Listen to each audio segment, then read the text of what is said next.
When students have a sense of belonging, what we mean is that they feel socially connected, they feel supported and respected, they trust their teachers. Trust was a theme that came up when you guys were talking about your own experiences. They trust their peers, they feel like they fit in at school.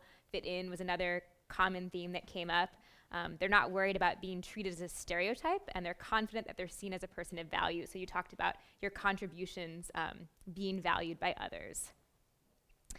And belonging isn't just something that makes students feel good in the classroom, but it also has other important consequences for their engagement in their schoolwork, behavior, which is a really big concern, like we talked about earlier for teachers, especially new teachers, their openness to critical feedback, which of course affects what they learn or don't learn, their attitudes about their classwork and their teachers. If they feel respected in the classroom and valued, of course, they're going to have more positive attitudes towards their teacher and towards their classroom.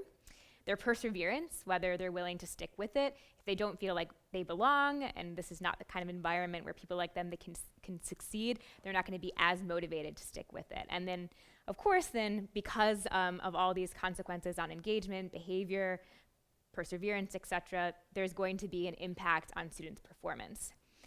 And when you enter a new environment, like we all were reflecting on, people may especially be attuned to issues of belonging. They may commonly question whether or not they're going to belong in this new environment. And that makes it harder to perform to one's full potential because you might be distracted by kind of figuring out whether or not you belong. Like you mentioned, do you sit back and kind of evaluate the situation? That can actually use up a lot of cognitive resources. And this kind of belonging uncertainty is especially common among stereotyped students. Catherine, who isn't here, talked about all the history teachers that were men that went out to lunch without her. And I don't know if this was the experience for her, but a lot of times when you're kind of the only one in your group, you might think that, are they leaving me out because I'm a member of this group, or am I going to fit in at this elite college? I'm aware that people have negative stereotypes about African American students, for example. And what research finds is that students who are members of stereotyped groups are more likely to be uncertain about their belonging when they enter a new environment. So it's not so much that there's an average difference in stereotyped students and non-stereotyped students in their overall level of belonging, but it's that when things are going well, you'll see that stereotyped students feel like they do belong, but it'll really plummet when they're faced with a situation that's ambiguous, like maybe someone doesn't invite them out for lunch. It might be just because they forgot, but you're going to be focused on questioning that, and your sense of belonging is going to go down. And so just to show you some data to support this, in one study, Greg Walton and his colleagues measured African American students and Latino students and white students' sense of belonging uncertainty with questions like these. So students rated their agreement with statements like, sometimes I feel like I belong at this school, and sometimes I feel that I don't belong at this school. And then when something bad happens, I feel that maybe I don't belong.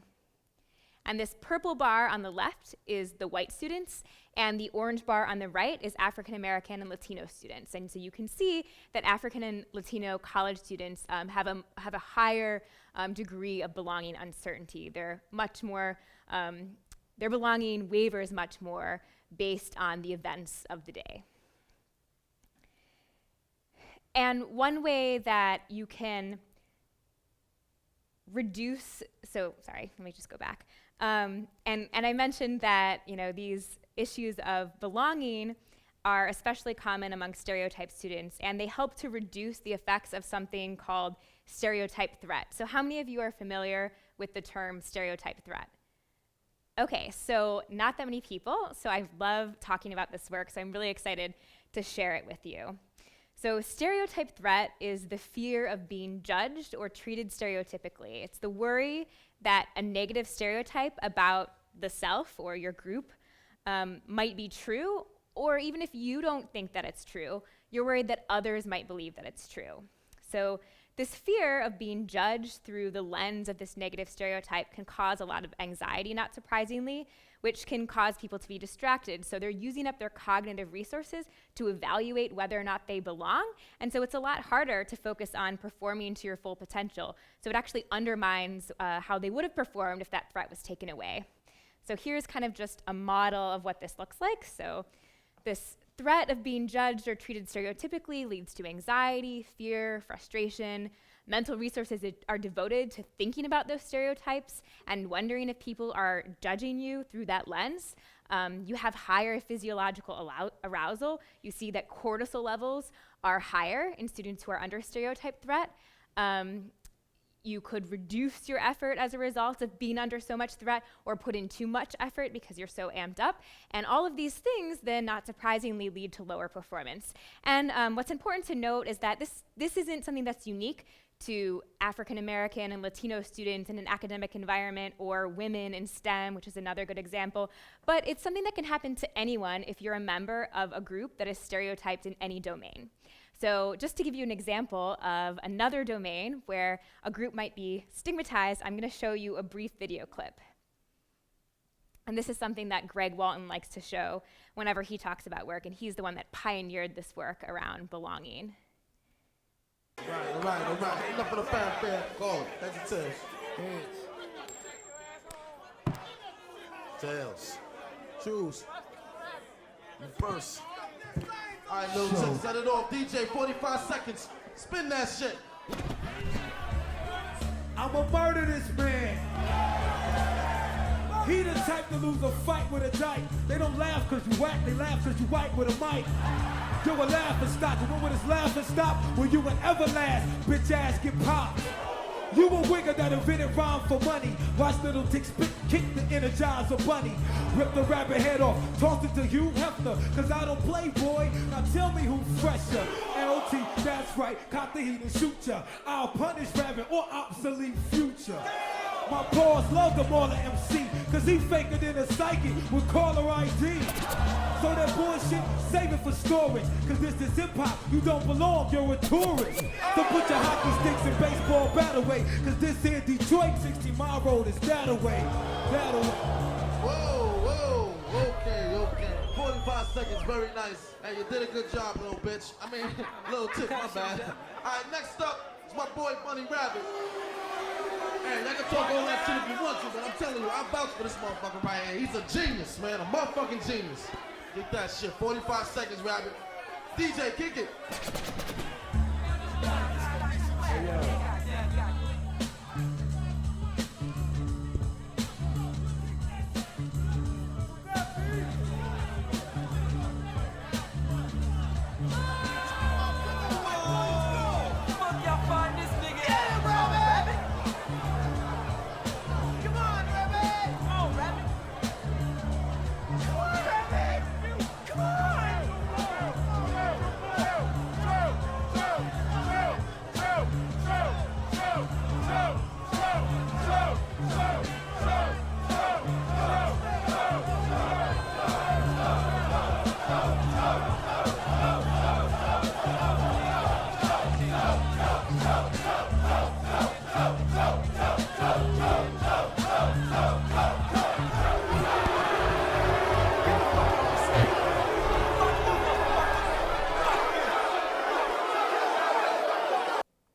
Okay, so can someone describe to me what happened in that clip and why? He knew going into it that he was maybe going to be expected to fail. And why was he expected to fail? White in a group of black people. Okay. Because he was rapping. Yeah, great. And what kind of stereotypes might there be about a white rapper? Yeah, exactly. Do you mind getting the lights? The lights. Yeah. Exactly. And obviously we all know that Eminem is not a bad rapper, but in this environment where he knows that there are negative stereotypes about him and he's worried about confirming those negative stereotypes, that actually causes him to choke and not perform, where normally he could actually perform really well. And so this is common among people when they are in a situation where they know that there are stereotypes about their group. And that is weird. That's like that.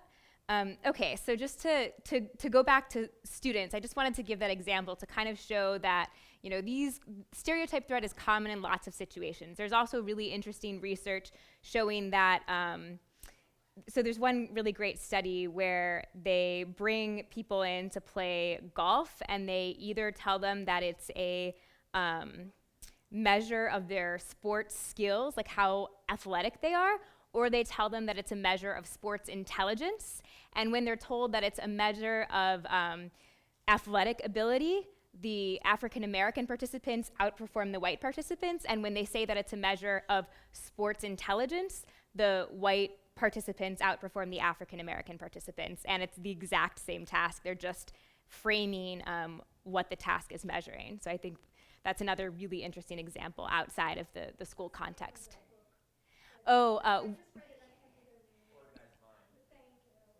There's also a book, Whistling Vivaldi. Yeah, so there's a book by Claude Steele, Whistling Vivaldi. Okay, so I know what this says, but it's weird. Okay, so going back to the school context, African American or Latino students experience stereotype because they know, the student knows that there is a stereotype about their group, and they know that other people are aware of that stereotype. And even if they don't believe the stereotype themselves, just knowing that other people are aware of that stereotype can cause them to be under stereotype threat. So it has nothing to do with what you believe, it just has to do with the fact that you realize that there are stereotypes that exist. Importantly, it's situation specific, so it's only present when the stereotype is relevant to you and when the stereotype is salient. So to demonstrate what I mean by this, I want to present one really famous study by Claude Steele, who discovered this phenomenon and wrote a great book on it called Whistling Vivaldi. So with a colleague, Elliot Aronson, or was it Josh Aronson? Josh Aronson, they brought African American and white students, undergraduates, into the lab. And these were students at a very elite school, so they all really were highly identified with the academic domain, and they were all very capable students. They all got into this elite school. And they all took a very difficult GRE test. And the independent variable in this first study was the relevance of the stereotype. So before the students took the test, they were either told the test is diagnostic of verbal skills, so this is stereotype relevant, or they were just told the test is a laboratory exercise. We're testing this out for another study that we're doing later. Okay, so what did they find? So let's start by looking at the left, and the yellow bars here are the African American students, and the green bars here are the white students. So you can see in this diagnostic condition where they were told that it was a test of their verbal skills, you see the typical achievement gap.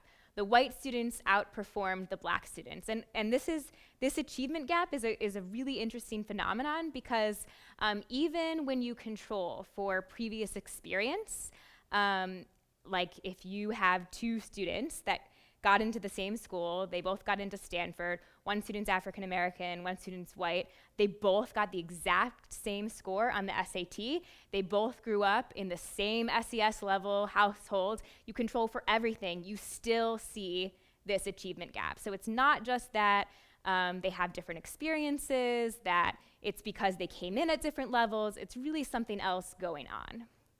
And so now let's take a look at the right graph. So again, we have the yellow bar is the black students and the green bar is the white students. And you can see that just when they said, oh, we're just testing this out, it's the exact same test, the racial achievement gap disappeared completely. And it's just this one small phrase. So I think that's really striking and really suggestive that there's really something else going on. There's this kind of threat in the air that is causing students to underperform. Okay, so yes.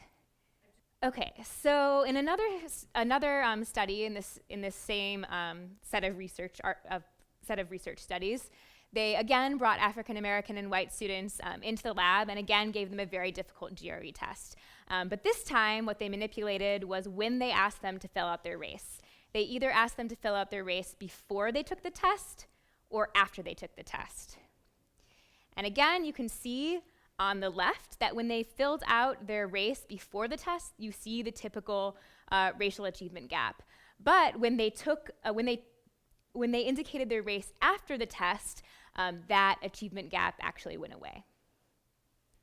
Okay, so does anyone have any questions about this? I think it's like, I really love this research, and I think it really helps explain a lot about. Okay, so we know that there are these racial, ethnic, and gender achievement gaps, and some of this stems from the fact that these students are under stereotype threat. And of course, we can't, every time students take a test, tell them that it's not a test. So what do we do about this problem? So interventions that address students' belonging uncertainty, particularly during challenging transition times, are one way that we can help to reduce some of these achievement gaps and some of the problems that come along with students being under stereotype threat. So I'm going to talk about one study that did just that aimed to reduce students' sense of belonging uncertainty during this difficult transition. So this was a study with first-year students, so freshmen in college. And what they do is they come into the lab and they learn just basically there's a simple message that doubts about belonging in college are common at first and that they're short-lived. And so they do this by the researchers present them with summary statistics, and they include representative quotations attributed to ethnically diverse juniors and seniors. So they come into the lab one at a time, the researchers gives them this survey with a bunch of summaries of different statistics that, lots of students feel like they don't belong when they first come into college. X% also said that this gets better over time. And here's an example of some of these quotes that they then read in addition to seeing those survey statistics. So freshman year, even though I met large numbers of people, I didn't have a small group of close friends. I had to remind myself that making close friends takes time. Since then, I have met people, some of whom are now just as close as my friends in high school were. And so they read a lot of different representative quotes like this that are attributed to really diverse students. And so what this is telling them that it's not about you, it's not that you don't belong, and it's not because it's not that you don't belong because you're a member of a certain group. It's just a normal way to feel when you enter college. And you don't need to worry about that because it actually just gets better over time naturally. So just to kind of review the procedure, the students read these intervention materials with this message that I just described. Then the researchers asked them to write about how their own experience in the transition to college illustrated the process that was described by these quotes that they just read. So they were second semester freshmen in college, so they had a little bit of time to experience these questions of belonging and a little bit of time to generate some examples of it getting better over time. And the reason that they were asked to write is so that they would be endorsing this message themselves. So this is kind of known in psychology as this saying is believing effect. So they write this essay, and they were told that their essays would be read by next year's freshmen.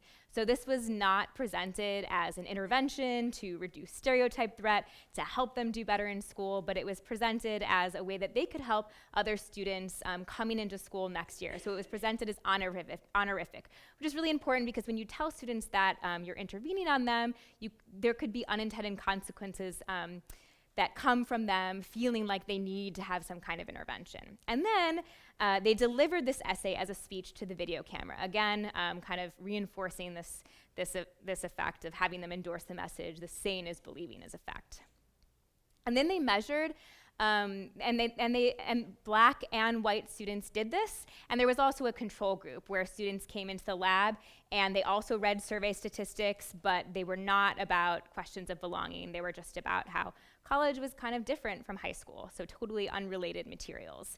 And again, in that control condition, also black and white students completed the control materials. So there were 4 groups total. So let's look at these 4 groups and their GPAs over the 4 years of college.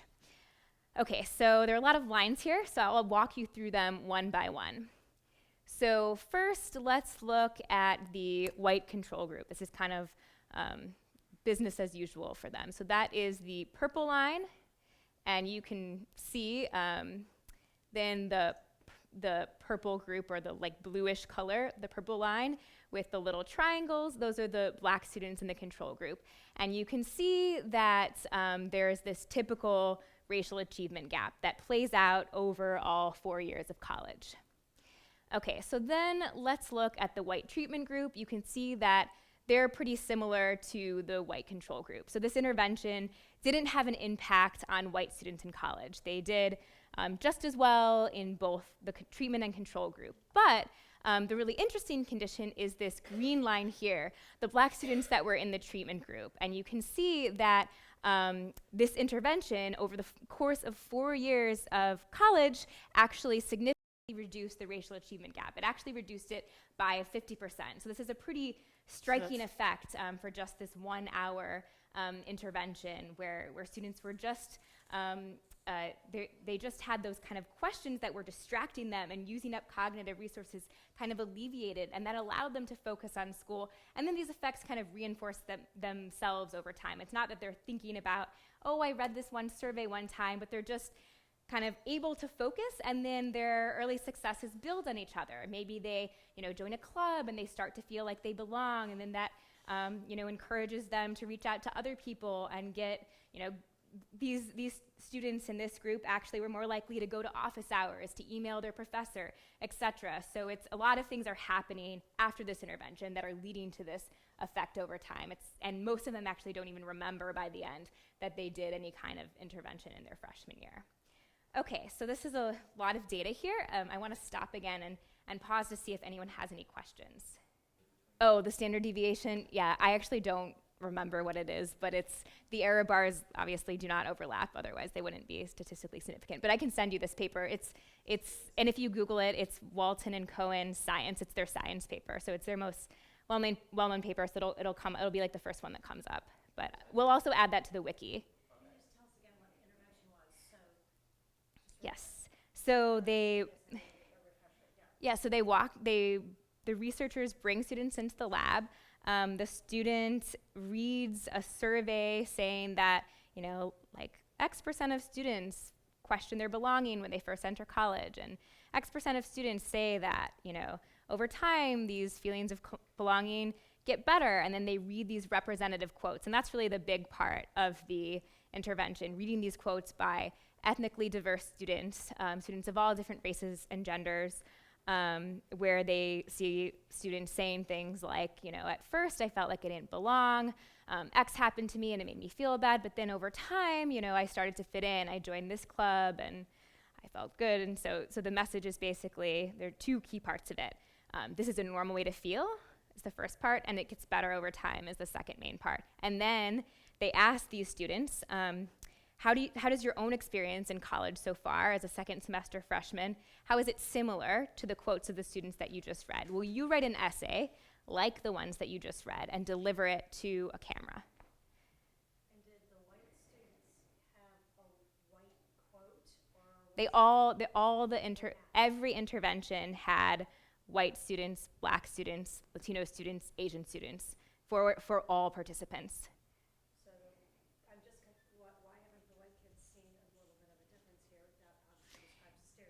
Yeah. So they read quotes from other white students. Yes. Yes. Okay. Yes, and black students and Latino students. But so Everybody read. Yeah, the point is that all students feel like this, not just certain groups. And you're asking, why didn't the white students experience a benefit? Is that your question? Why did their school like that every other line? Right. Yeah. Why didn't they really see? Why didn't it help them? Yeah, that's a great question. Yeah, and the reason is because this is the kind of intervention that particularly helps students that are stereotyped. So it's effective for women in STEM. And some of those people are white. It also affects like first generation college students. That's another group that this intervention has been used on. So it's not, specific to any one particular group, but it is specific to groups that are stereotyped. And in general, as I said earlier, these learning mindsets are going to show their biggest impact when things are challenging. And that includes when a class is challenging, when you're a part of a group that might be negatively stereotyped, that just makes school generally more challenging for you. So anything that makes school more challenging for you is going to be a situation where these mindsets matter more.